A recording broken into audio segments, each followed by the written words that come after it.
In the heart of the Australian outback, isolation takes on a whole new meaning.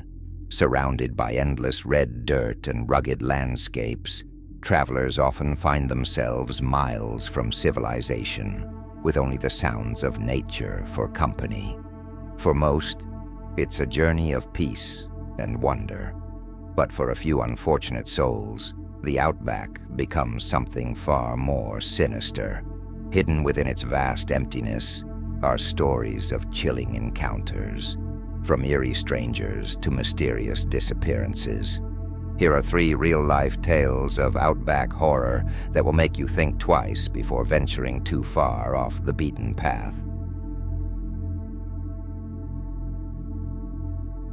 It was a road trip my girlfriend and I would never forget. We were driving through the middle of nowhere on the Barrier Highway in South Australia. The day had been long, and to make matters worse, I had drained the car battery trying to charge my RC car. It was a stupid mistake, and now we were stranded. The sun was starting to set, and the isolation of the outback was beginning to feel more eerie than peaceful. Just as we were considering our options, a man in a ute pulled up beside us. He hopped out of his car, and I could tell immediately that he was drunk. He staggered toward us, grinning as he offered to give us a jump start. I was hesitant, but we didn't have much choice. Thankfully, he managed to get the car running again. "Where's the nearest town?" I asked him, hoping we could find somewhere safe to stay for the night. He gave me a long look, then grinned wider. "No need to find a town. Come back to my place. The missus can cook us up something," he said. Something about the way he said it made me uneasy, but I was tired and didn't want to risk hitting a kangaroo on the road at night. My girlfriend and I reluctantly agreed. We followed him back to his house, a weathered, isolated property surrounded by nothing but open land. His wife greeted us warmly, which eased our nerves a bit. She was friendly and polite, and for a moment I thought maybe I'd been too paranoid. The man cracked open some beers, and we all sat in the living room watching the country music channel. Things felt normal for a while, but after a few too many beers, things shifted. The man's mood grew unpredictable. He started yelling at the TV, demanding, "Play some Shania. I want some Shania," referring to Shania Twain. He found his outburst hilarious, laughing loudly at his own joke. His wife tried to calm him down, but that only made him angrier. Without warning, he punched her. She gasped and ran into the bedroom, but he followed, yelling and cursing. We heard him hitting her. My girlfriend and I froze. We didn't know what to do. I decided to call him back out, hoping to distract him. "Hey, mate, come have a smoke with me," I said, trying to sound casual. He hesitated, but eventually came outside. We smoked in silence, but I could see his eyes darting around like he was looking for something to fuel his anger. When we went back inside, it only got worse. He started yelling at his wife again. I asked him to stop, and he turned on me, his eyes wild with rage. He stomped out of the room, and a few minutes later, he came back carrying a crossbow. My heart stopped. In one hand, he held a bundle of bolts with razor-sharp tips. "I want to kill something," he said with a grin that sent chills down my spine. My girlfriend's eyes met mine, and I knew we were both thinking the same thing. We had to get out of there. I tried to stay calm. "Why don't we set up some targets outside?" I suggested, praying he wouldn't see through my plan. "We can practice shooting," I added, trying to sound excited. He nodded. "Yeah, I'll grab something from the shed," he said, heading out the back door. As soon as he was gone, his wife ran to the bedroom, crying softly. My girlfriend and I didn't wait. We grabbed our bags, rushed to the car, and sped off into the night. My heart was pounding so hard, I could feel it in my ears. I was drunk, stoned, and terrified, but I drove anyway while my girlfriend called the police. We didn't stop until we saw the first signs of daylight. The rising sun felt like a lifeline, and for the first time in hours, we felt safe. We never heard back from the police, and we never went back to that part of Australia. But that wasn't the only horror story I'd experience in the outback. A year later, in August, I went camping with a friend. We'd planned a 2-night trip, deeper into the wilderness than I'd ever been before. It had rained heavily the day before, so the roads were washed out and muddy, but we managed to reach our campsite by sunset. We set up our tent, lit a fire, and sat around eating jerky, talking about life, work, and relationships. At one point, I got up to relieve myself. I didn't go far, just enough to keep the fire in sight through the brush. That's when I heard it, my friend's voice calling my name. I froze. The voice was coming from further out in the brush. How did he get out there so fast? I thought. He called my name again, louder this time, and there was an urgency in his tone that made me uneasy. I called his name back, but he didn't answer. Instead, I heard him call my name again from even further away. My heart began to race. I started walking toward the voice, unsure of what was happening. Suddenly, something tackled me from behind. I yelled, flailing as I hit the ground. When I turned, I saw my friend. His eyes were wide, his face dead serious, and he pressed a finger to his lips, signaling me to be quiet. My heart pounded in my chest as I heard my name being called again, but this time it sounded further away. "That's not me," he whispered, his eyes darting toward the brush. We moved slowly and quietly back to camp, my friend leading the way. Every step felt like walking on eggshells. Once we reached the tent, we packed everything in a hurry, not saying a single word. The sound of my name still echoed in the distance. It was fainter now, but I'll never forget the way it made my skin crawl. Back in the car, my friend finally broke the silence. "That wasn't human," he said. I nodded. I knew it too. Whatever it was, it had mimicked his voice perfectly. It had lured me into the brush, and I'd almost fallen for it. When we got home, I spoke with a local priest. He told me about the legends of evil spirits in the outback, spirits that mimic voices to lure people into the wilderness, never to be seen again. Since then, I've never camped in the outback. Even with friends, I'll never go that deep into the wild again.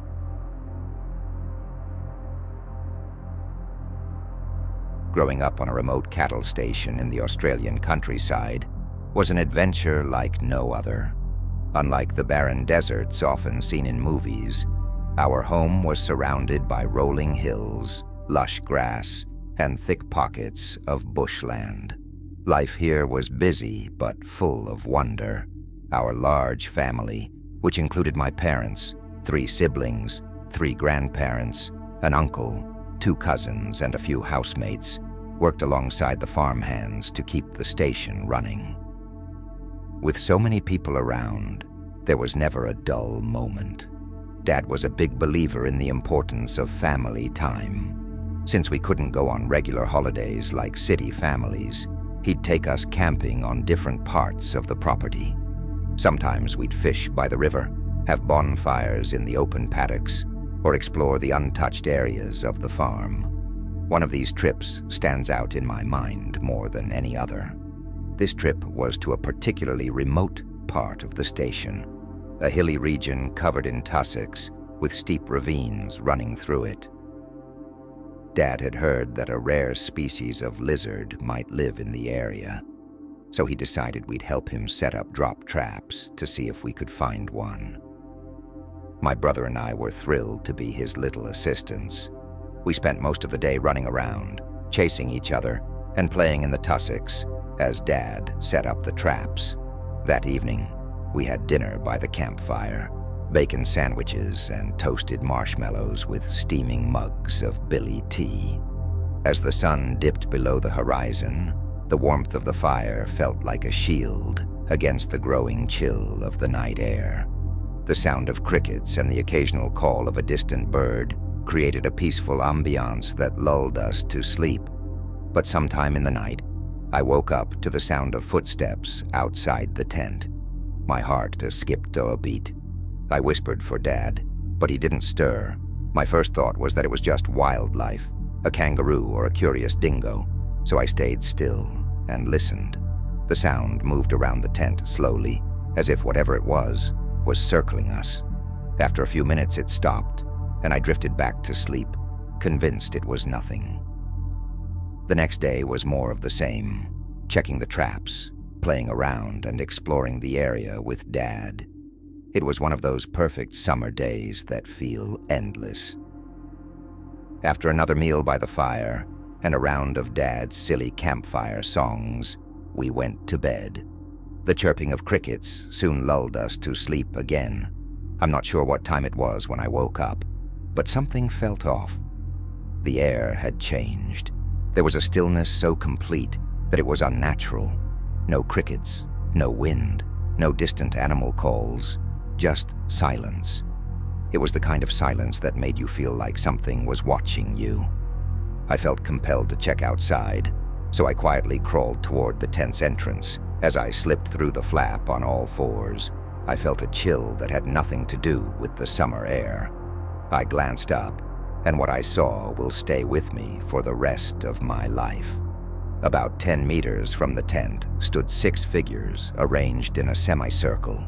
They were impossibly tall and looked as if they'd been shaped out of wet clay, lumpy and misshapen with uneven limbs. Their skin was a dull, ashen gray, but it was their faces that terrified me most. Each face was smooth and blank, except for 2 glowing points of violet light where eyes should be. The moment I saw them, they all turned to face me at once, their violet eyes locking onto mine. Then, in perfect unison, they began to scream. It wasn't like any scream I'd ever heard, high-pitched and sharp, yet somehow deep and resonant at the same time. It was as if it echoed from inside my head, vibrating through my bones. My chest felt like it was going to collapse from the sound. I froze in terror, unable to move or look away.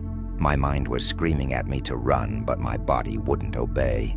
Suddenly, a pair of strong arms yanked me backward. Dad had grabbed me and dragged me into the tent. He held me close, pressing his hands over my ears while whispering for my brother and me to stay quiet.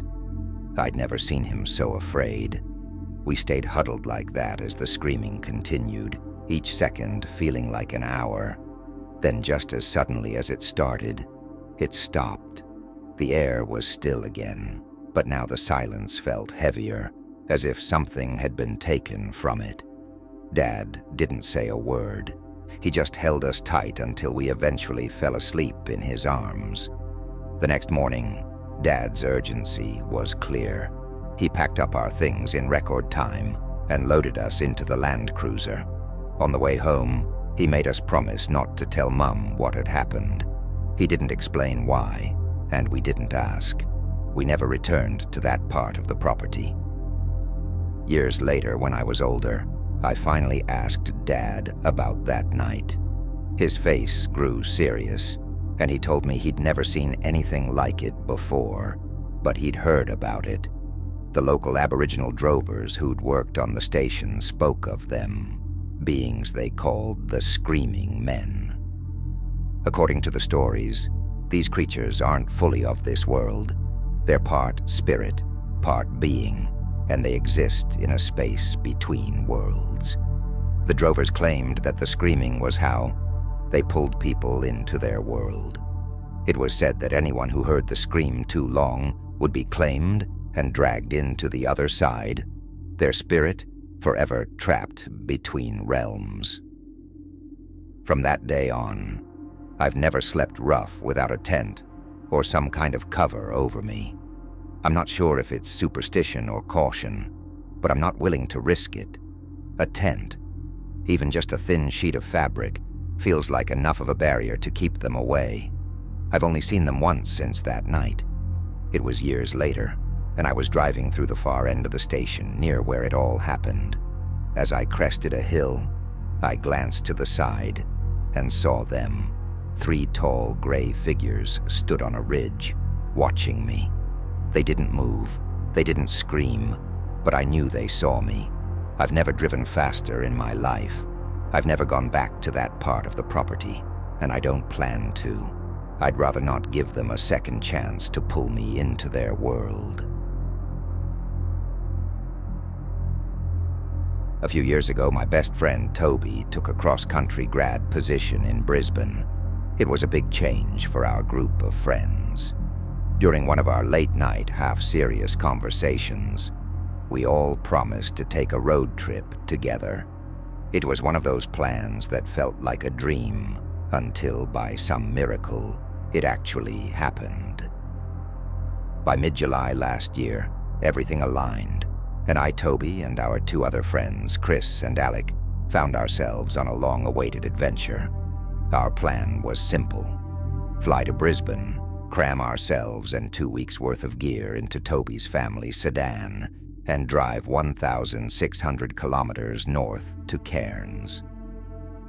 Queensland, as we soon discovered, is a place of contrasts. It's a mix of tropical paradise, wild bushland, and stretches of unsettling, empty nothingness. The vibe was adventurous, but with a hint of unease, the kind of feeling you get just before a thunderstorm rolls in. Most nights, we stayed at roadside campsites. But one evening, after spending a little too much time in a charming small town, we found ourselves searching for a campsite well after dark. It was nearly 9 p.m. when we veered off the main highway and followed a narrow track guided by WikiCamps, a camping app. The site was about 2.5 kilometers off the Bruce Highway, remote, but not alarmingly so. We arrived at a clearing about 30 meters wide, surrounded by tall gum trees and the faint gurgle of a nearby river. We weren't alone. A single caravan was already parked there, attached to a 4-wheel drive. It felt awkward pulling up next to someone so late at night. We tried to be quiet as we unpacked, not wanting to disturb the caravan's occupant. But within minutes, the door of the caravan swung open. Out stepped a man who immediately put us all on edge. He was around 55, with a bushy beard and a wild, unkempt look about him. He staggered slightly, and it was clear he'd had more than a few drinks. His eyes darted between us before he asked, "Got a bong, boys?" None of us did. I tried to be friendly, offering him a beer instead. He accepted and asked where we were from. We told him we were from Perth, and he nodded. When we asked for his name, he smiled oddly and replied, "Don't worry about that." Then he said something that sent a chill down my spine. "You know, I'm a prostitute," he said with a grin. "Yeah, I'm great, but the other boys don't enjoy it as much." Chris and Alec were too focused on setting up the tent to notice the shift in the air, but I caught Toby's eye. We both knew something was off. I tried to keep the mood light, brushing off the comment as an awkward joke. I asked him if it was all right for us to camp nearby, and he shrugged. Yeah, I'm just watching State of Origin," he said, referring to a rugby match. His gaze flicked back to us. "Had a mate once. Used to be a cross. Had to kill him, though." For a second, I thought I'd misheard him. Surely he was joking, right? My brain wanted it to be a joke, but my gut told me something was very, very wrong. I forced a laugh and asked, "How close is the river? Should we worry about crocs?" It was a clumsy attempt to steer the conversation somewhere safe. "About 150 meters that way," he replied, pointing vaguely behind the trees. Then he added, "Same place you'd find the shallow graves. Got a friend up in Hervey Bay who knows a few spots like that. People go missing out there all the time. You boys just promise not to kill me, and I'll promise not to kill you. Deal?" Every hair on my neck stood on end. I kept my face neutral, not wanting to show fear. "Deal," I said as casually as I could manage.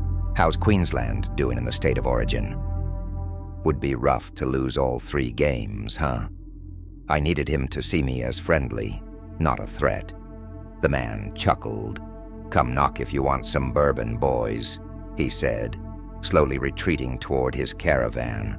I watched him until he closed the door. The second he was out of sight, I turned to Toby. "Did you hear any of that?" "Bits of it," he said, eyes wide. "The shallow graves thing, for sure." "We need to leave," I said firmly, heart thudding in my chest. I told Chris and Alec we should check out the river, hoping it would be enough to get them away from camp. Alec groaned. "I'll be there in 5. Just let me finish my tent," he said, driving the tent pegs into the gravel-thick soil. "No, we need to go now," I snapped, louder than I intended. I explained everything the man had said. Shallow graves, killing his friend, promises not to kill each other. It was enough to get Chris and Toby moving, but Alec rolled his eyes. "You guys are being paranoid." "I'm not waiting," I said. "You can stay if you want, but we're packing up." Reluctantly, Alec helped us pack. Our eyes flicked to the caravan every few seconds, watching for any sign of movement. The man didn't reappear, but that didn't make me feel any safer. Every second felt like an hour. We threw our tents, sleeping bags, and food into the car in record time. By the time we were ready to leave, I was practically vibrating with nerves. As we drove away, no one spoke. The only sound was the hum of the tires on the dirt track. I kept glancing out the rear window, half expecting to see the man following us. It wasn't until we were back on the main highway that I felt like I could breathe again. We didn't stop driving until we were hours away. Later, when I told the story to a friend, he said, "You know, people like that aren't joking. They just say it like it's a joke to see how you react. If you laugh it off, they know you're not taking them seriously. But if you react wrong, that's when it gets dangerous." To this day, I still think about that man. I don't know if he was just a lonely drunk looking for a laugh, or if he was something worse. But I know one thing for sure. I'd rather never find out.